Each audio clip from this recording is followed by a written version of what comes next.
তো গাইস, আজকে আমরা আপনাদের শেখাতে চলেছি ডিম কষা।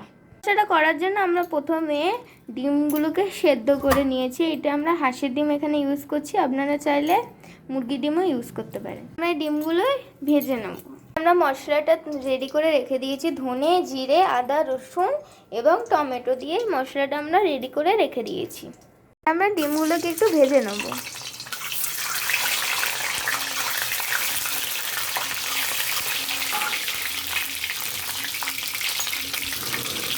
একটুখানি আমরা হলুদ দেব।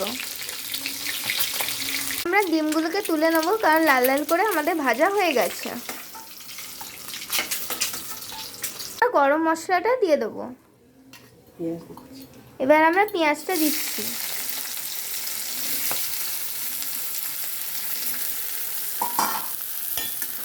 একটুখানি চিনি আর নুন দিয়ে দেবো। আমাদের পেঁয়াজ ভাজা হয়ে গেছে, এবার আমরা মশলাটা দিয়ে দেবো। আর আমরা মশলাটাকে ভালো করে কষে নেব। এবার দিয়ে দেবো হলুদ গুঁড়ো, লঙ্কা গুঁড়ো, নুন। এবার আমরা আরেকটু কষে নেব। এখন গাইস, আমাদের এখানে মশলা কষা হয়ে গেছে। এবার আমরা ডিমগুলো দিয়ে দেবো। জল দেবো আমরা। এখন গাইস, এখানে আমাদের প্রায় রেডি হয়ে গেছে। ধনেপাতা দিয়ে দিয়েছি। এবার আমাদের ডিশ একদম রেডি হয়ে গেছে। এরপর একটু তেল আর একটু নরম হয় একটু উপরে আটা ছড়িয়ে দিতে।